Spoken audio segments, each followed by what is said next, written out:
Halo adik-adik, jumpa lagi di channel Five and Chemistry. Di video kali ini, saya akan membahas beberapa soal tentang teori asam basa. Materi kimia kelas 11 semester 2. Nah, jadi tentunya akan cocok sekali buat kalian yang terutama sedang mempelajari materi ini. Bagaimana soal-soal maupun bagaimana penyelesaian ataupun pembahasannya? Yuk, disimak ya.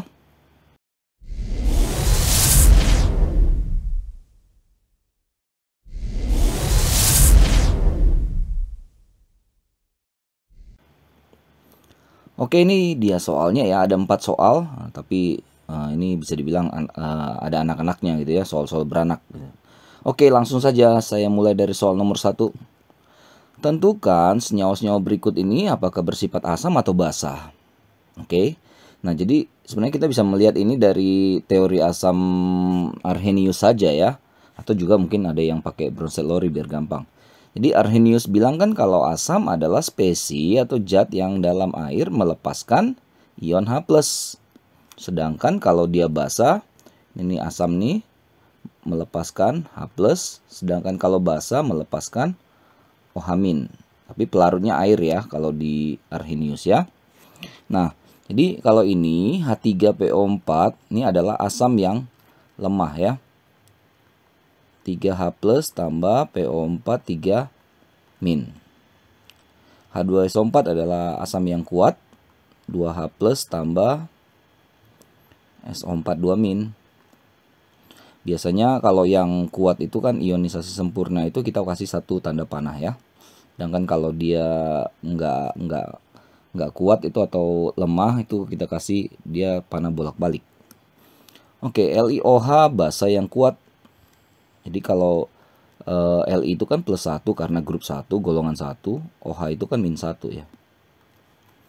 BaOH2, Ba-nya golongan 2, ini adalah basa ya, basa yang kuat ya. Ini 2-nya maju ke depan nih jadi koefisien. Nah, N2H4 ini namanya hidrazin ya, hidrazin. Oke, ini agak jarang juga ya. Oke, hidrazin ini kita lebih enak kalau melihatnya dalam reaksi begini. N2H5+ tambah OH-. Nah, jadi di sini kita bisa lihat kalau N2H4 itu ya. Jadi dia ini menangkap H+ ya. Menangkap H+ itu adalah basa. Ya, hidrazin itu suatu basa yang lemah. Oke, lalu HCOOH ini asam semut ya, orang bilang ya. Asam formiat atau kalau nggak salah asam formika gitu ya, formika asid. Ya, ini disebut juga asam semut. Ya, di semutnya adanya ya. Oke, ini yang dilepas dia H yang di sini. HCOO- tambah H+. Ya, jadi H+-nya itu diambil dari yang paling belakang itu, HCOOH itu. Oke, selesai ya. Jadi menentukan asam atau basa. Kalau asam melepas H+, basa melepas OH-. Oke. Lanjut. Tentukan spesi berikut apakah asam, basa atau amfoter gitu ya. Asam itu yang melepas H+. Kalau basa menangkap atau menarik atau menerima, terserah ya. H+, proton istilahnya ya di Bronsted-Lowry. Oke, kalau amfoter itu bisa kedua-duanya, dia bisa ngelepas H+, bisa menangkap H+. Oke, sebelum ini saya buat dulu ya. Jadi kalau asam itu yang dikatakan asam, dia kalau melepaskan H+, maka tinggallah basa konjugasinya. Tuh. Sedangkan kalau dia basa ditambahkan H+ akan menghasilkan asam konjugasi. Sedangkan amfoter seperti saya bilang tadi bisa buang H+, bisa tangkap H+. Oke, Hi asam yang kuat ya. Hi asam yang kuat. Jadi dia melepaskan H+, tinggallah imin sebagai basa konjugasinya. Jadi ini adalah asam. Asam-asam kuat itu ya cenderung jadi asam aja, dia cenderungnya cuma ngelepas H+ saja. Nah, yang B ini HCOH ini adalah asam yang lemah. Biasanya asam lemah itu bisa juga loh dia menangkap H+ gitu. Jadi kayak yang B ini saya buat di sini ya. HCOH itu biasanya kalau ketemu dengan asam-asam kuat seperti misalnya HNO3, maka dia cenderung menangkap H+. Ya, NO3- itu kan dari HNO3 ya. Jadi yang kalau kuat itu udah cenderung ngelepasin H+ aja dia. Sedangkan yang lemah ini bisa juga menangkap H+, ya. Nah, jadi kalau dia sebagai asam kan sudah pasti lah ya. Asam sudah pasti karena HCOH itu juga namanya juga udah asam ya. Dia akan melepaskan H+, asam lemah ya. Tambah HCOO-. Ini soal nomor 1 tadi. Nah, tapi dia juga bisa bersifat sebagai basa, di mana dia bisa menangkap H+, menghasilkan asam konjugasinya yaitu HCOO, hanya nambah 1 ya. Jadi 2, plusnya ikut. Jadi kalau begitu, kalau dia bisa ngelepas, bisa nangkap, maka dia bersifat sebagai amfoter. Lanjut yang C, NH4+. Ini kalau ada plus H+, begini tuh udah pasti dia asam tuh, bisa asam ya, karena dia bisa ngelepas. Jadi NH4+ melepaskan H+, berarti kan sisa N hanya tinggal 3. Ya, maka ini bersifat sebagai asam. Dia nggak bisa nangkap H+ lagi ya, udah full dia di situ. Sedangkan yang D, CO3 2-. Ini kan tidak akan mungkin bersifat asam ya, karena dia nggak punya H. Ya, nggak punya H, bagaimana caranya menjadi donor H gitu ya, donor H+, karena dia nggak punya H. Jadi dia tidak mungkin ada di sini ya. Maka yang mungkin adalah di sini CO3 2- kita tambahkan H+. Oke, ini HCO3 kan. -2 dengan +1, -1. HCO3-. Lanjut yang E, H2PO4-. Bisa di sini nih. H2PO4-. Buang 1 H+, hanya tinggal 1. PO4, nah -1 itu jadi -2 karena berkurang lagi 1 plus dari situ. Kalau enggak kita jumlahkan aja, +1 kurang 2 kan -1 pas. Nah, bisa nggak dia sebagai basa? Ini tadi yang ini basa ya. Saja, nggak bisa jadi asam. Oke, bisa nggak H2PO4- menjadi atau bersifat sebagai basa? Bisa, dia bisa nangkap H+. H2PO4- tambah H+ menghasilkan hanya jadi 3 PO4. -1 dengan +1 dan 0 ya. Oke, berarti yang ini juga bisa sebagai amfoter. Bagaimana dengan yang F? Yang F ini walaupun dia punya HH di sini, tapi H itu nggak hilang. Yang hilang itu cuma H yang di ujungnya tadi itu. Ya, seperti HCOH tadi. Jadi yang F ini nggak bisa sebagai asam, walaupun dia punya H di sini. Dia bisa sebagai basa. CH3COO- tambahkan H+. Ini kan jadi CH3COOH. Ya, tapi kalau ini nggak bisa dibuang lagi ya, H+-nya dari sini ya. Oke, maka ini dia lebih cenderung hanya bersifat sebagai basa. ClO2- ya karena dia nggak punya H, tidak mungkin dia bisa menjadi asam, maka kemungkinan terbesarnya dia adalah di sini. Pastilah dia di sini. ClO2- tambah H+, hanya di depan ClO2 -1 plus 1 habis jadi HClO2. Maka ini basa. Bagaimana dengan yang H ini? HCO3- dia masih bisa ngelepas H+-nya. HCO3 2-. Dia buang 1 H+, maka sisanya Oh sorry, ini HCO3 min ya. CO3.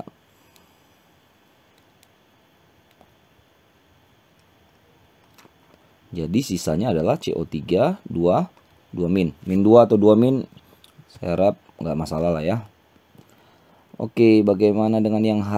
Kalau dia bersifat sebagai basa, ya tinggal kita tambahkan dengan si H+. Jadilah H2CO3, asam karbonat. Jadi ini bisa sebagai amfoter juga ya. Kurang lebih seperti itu ya. Jadi mungkin kalau ada kalian literasi dari buku lain, ya boleh dikoreksi. Oke. Lanjut nomor 3, tentukan pasangan asam basa konjugasi pada persamaan kimia berikut. Nah, ini teori Bronsted-Lowry ya. Oke, langsung saja saya mulai. Yang A. Nah, kalau mengerjakan soal seperti ini, kalau kita misalnya lihat yang kiri ada HNO3, lihat pasangannya di kanan tuh. Yang mirip-mirip dengan HNO3 apa? Ya, pasti NO3 min. Ini suatu pasang nih. Tuh. Sedangkan kalau lihat H2O di kiri, pasti lihatnya H3O plus di kanan. Jadi cari dulu pasangannya. Lalu amati apa perubahan yang terjadi dari kiri dan kanan. Misalnya HNO3 menjadi NO3-. Nah pasti proses ini adalah melepas H+ kan. Nah kan hilang dari HNO3, hilang H+ jadi NO3-. Nah H+-nya kemana? Ditangkap sama si H2O. Jadi kan di sini tangkap H2O. Tangkap H+. H2O yang nangkap H+ jadi H3O+. Nah, yang melepas H+ itu kan namanya asam. Ketika asam melepas H+ menjadi basa konjugasi. Sedangkan yang menangkap H+ namanya basa. Ketika dia menangkap H+, dia menjadi asam konjugasi. Lalu ini tanya tentukan pasangan tadi kan. Nah, pasangannya itu ada dua kalau dalam satu reaksi seperti ini ya. Yang namanya pasangan ini bisa asam dan basa konjugasinya, dalam hal ini HNO3 dan NO3-. Bisa juga basa dan asam konjugasinya, yaitu H2O dan H3O+. Inilah pasangannya ya.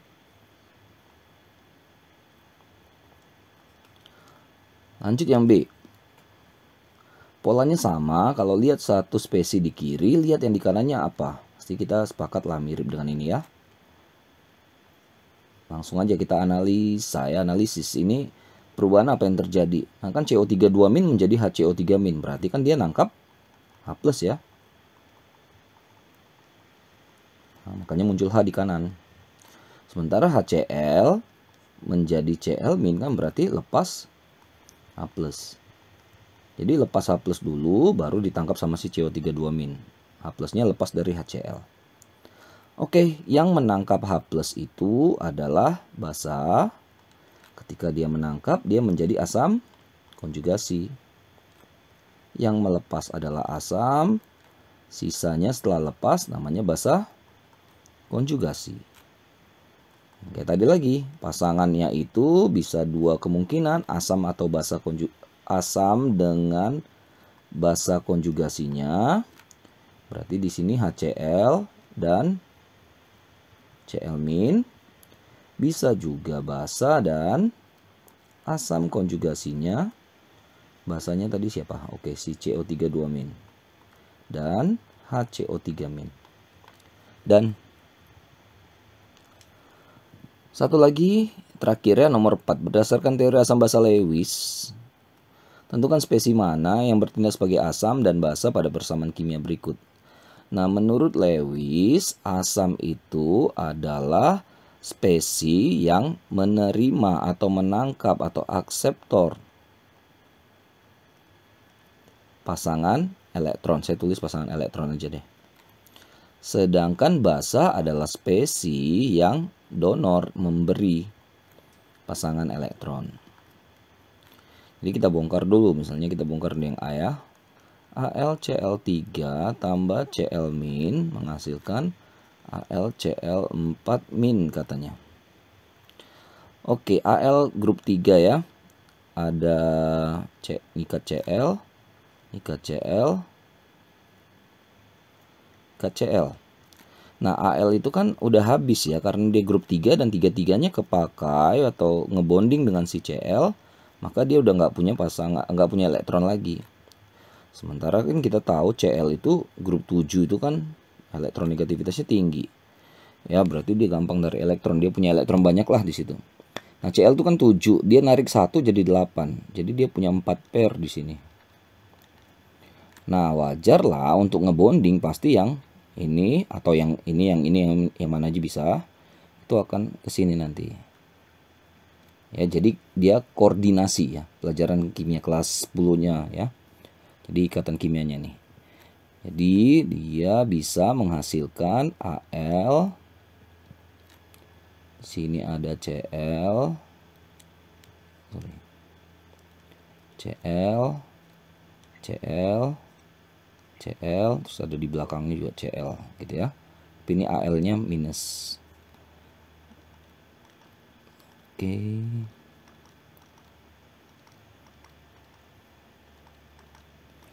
Oke, lalu kita bisa lihat nih, siapa sih yang donorin ya, yang memberi pasangan elektronnya si Cl- ya. Maka yang mendonorkan itu adalah basa. Maka ini basa, otomatis ini jadi asam. Inilah asam basa Lewis. Oke, yang B. Mana nih ya? Ini makin ribet nih nanti gambarnya. Mudah-mudahan muat. Yang BCO3 plus 6NH3 menghasilkan nih namanya senyawa kompleks ya, yang begini-gini ya. Kelas 12 semester 1 ya. 3 plus. Oke, CO3 itu ya yang 3 plus gitu kan dianggap plus itu kan melepas elektronnya ya. Jadi dia habis istilahnya atau nggak punya elektron lagi gitu. Sementara kita harus ingat NH3 itu N. Nah, dia punya sepasang tuh. Pasangan elektron di N itu. Maka nah, jadi sebanyak 6 NH3 ini yang koordinasi lah dengan si CO3+. Jadi kurang lebih bentuknya ini CO, ada, sorry, kita biasanya dulu kalau kelas 10 kita buat begini ya, kayak buat tanda panah gini ya, artinya ini koordinasi ya. Jadi yang ini ada koordinasi dari NH3 1, ada NH3 lagi, karena kalau lihat sini ada 6 NH3, NH3, NH3 dan NH3. Nggak ribet ya, 3 plus ya. Nah, yang memberi siapa? Yang punya pasangan elektron, yaitu si NH3. Maka NH3-nya akan bersifat sebagai basa. Yang menangkap atau menerima si CO3 plus ini menjadi asam. Yang C, SO2 plus OH minus, HSO3 min, SO2, oke, tambah OH min.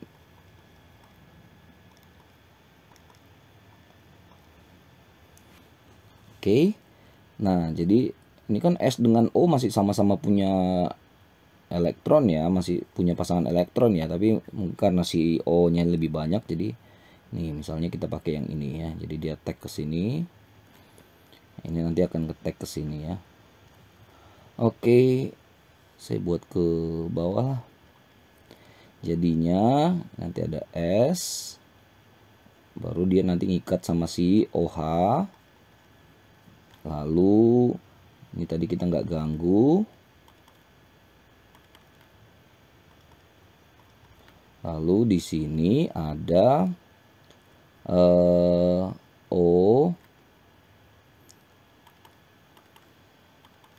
min. jadi HSO3 min. Oke, lalu yang D terakhir SiF4. Sorry, ini yang donorin ya, ini kan berarti ini basa. Yang nangkapin ini jadi asam. SiF4 tambah F min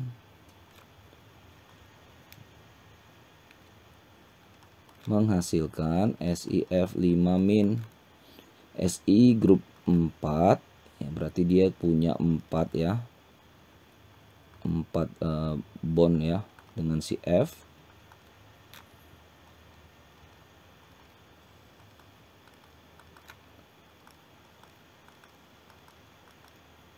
Oke, lalu ketemu dengan F min. F itu 7 tambah 1, min itu kan nambah ya, berarti dia punya 8.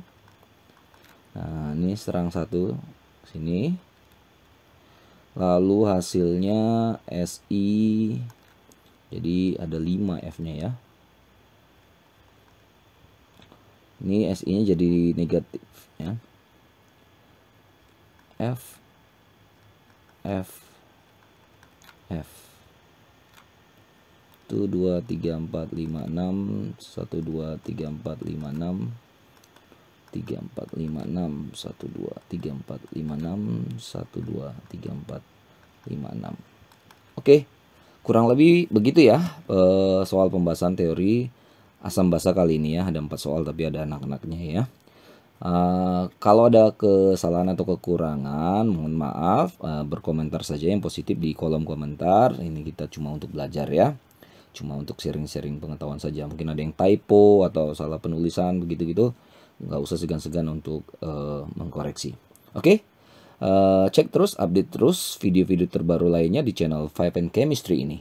Sampai jumpa dan bye-bye.